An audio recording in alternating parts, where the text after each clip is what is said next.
Nate G 219 to help it back and better. Y'all know what it is. First, hit that like, hit that subscribe, hit that channel if you want to help me grow. Share the channel, share the video, please help me out. Trying to reach that goal to 1,000. Got 436 subscribers right now, and I thank every one of you.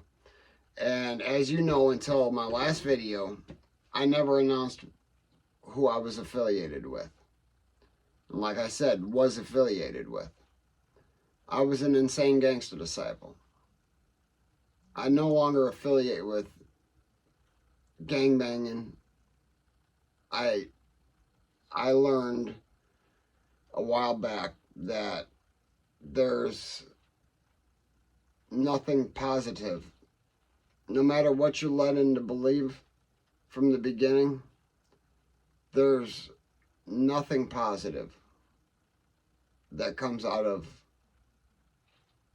being in an organization, a gang, being affiliated with anything that drags neighborhoods down, that puts drugs on the streets, killing people. And, you know, I'm going to tell you some reasons why I no longer am involved in that sort of lifestyle. Besides the fact of my family, my dog's trying to say hi. He can't quite get over here because of hiding a birthday gift for my daughter. But they lead you to believe that there's this unity, that there's this brotherhood, that, you know, one hand scratches the other one's back, you know. It's not, I'm not saying always not like that. And in the beginning, I'll tell you one thing, late 90s, early 2000s, it was like that. But very quickly, you began to see that it was a very small crowd that was actually structured. Say out of 1,000, maybe 5% were structured, following laws, following rules. And, you know, back then, yeah, there were wars between us and the oppositions around here, which would be vice lords, mostly Latin kings, things like that. You go out to East Chicago now, you got every gang you can ever imagine besides Bloods and Crips. That's basically the only two gangs you don't find. Or you don't find many Aryans or white gangs either, because there's very few white people. And if you do see a white person, chances are they're affiliated with a black organization or a branch of a black organization. Like the gangster disciples themselves have a whole branch of Latin folks. There's 20 some odd subsets. You know, whether it be 2-6 gangsters, whether it be imperial gangsters, whether it be maniacs, Satan's disciples, Spanish gangster disciples. Like I told you about that last story. Such a dishonor and disgrace to... That just goes to show there's rotten apples in every bunch. That's the one that was... him and his brother were taking his 4-year-old daughter upstairs to another Spanish gangster disciple and another person, and they were playing doctor, smoking crack, and I don't even want to know the full story because I just have nothing but pure anger, and I'm gonna leave it at that because that's not what today's story is about. But I saw a lot of loyalty at the beginning, and there was no question about it. I went, my brother went. He went, I went. We came as one. It didn't matter. And if there was 4 brothers, we still came as one. I mean, if I set it off, them four guys right behind me, oh, they don't even know why. They didn't care why. That's how it was. But nowadays, gangbanging ain't gangbanging. For the last 15 to 20 years, majority of gangbanging has been renegade gangbanging. Very little structure is held. I'm not saying that there's no structure in places, but I'm going to give you a couple examples. Until I don't recall in prison ever seeing but one time 2 gangs go against each other.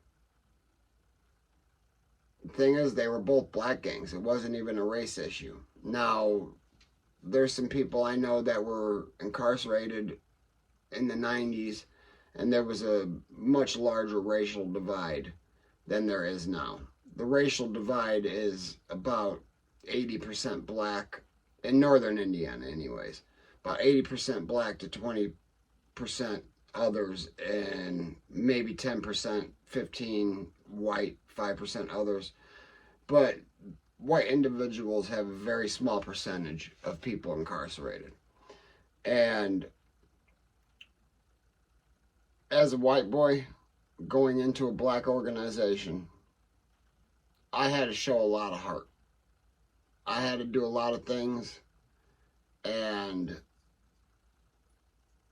I just had to go harder than that next guy. I just had to. I don't know if it was pride or, yeah, it was definitely, it had pride mixed with intimidation. Like, you better go harder than him. And I did. And, you know, I never went high up in ranks or anything like that, because I started noticing, man, a lot of stealing from within, a lot of betrayal from within, and a lot of dishonor within. And that, I'm not saying everybody, but somewhere between 2010 and 2012 maybe, there was a large number of Latin kings that were arrested. They were arrested on a federal indictment, federal RICO cases. There was a lot of them. Every single one of them testified on another one of their brothers. One of them testified against his own mother, giving her life. I'm not speaking about Latin kings all across this country, but you can look it up about the Latin kings and the cooperation. There was 50-something Latin kings testifying against each other. And if you look back at the big picture, it almost seems like they had it planned. They knew who was going to tell on who was going to tell what. And it almost seemed like they had a whole cooperation within each other to tell on each other, to get less in time. And if that was the plan, hey, that's the plan. That's within their own. But I seen more gangster disciples go after gangster disciples, violating them for something petty, something major to majors, very major. But there was zero structure. The violations weren't, there's things that you're supposed to do. You're supposed to write things up. There's just things that are supposed to be done, and it's not done. It's not done. And, you know, the further I pushed myself away, the bigger the picture I saw. And while I was in prison, not gangbanging, I'm still had people that knew who I was, what I was about, that if it came down to it, I'd have their back. But it wasn't just any brother, because I found out there were brothers in there for some beyond heinous crimes. The big R, one of the most looked up to individuals. He's got 300 years. And people are looking up to this joke. TY, they call him. Manuel Tyrone Miles. Anderson, Indiana. Got a 300-year sentence or something like that. He's only got to serve 150, so, you know, he's only got to do half of that. But, yeah, 300 years. And he didn't kill anybody. His crimes were against women. And he's not disciplined. You know, there's rules against that. There are rules against that. But he's honored. But you're going to violate the little white kid because he broke the rule and became a drug addict.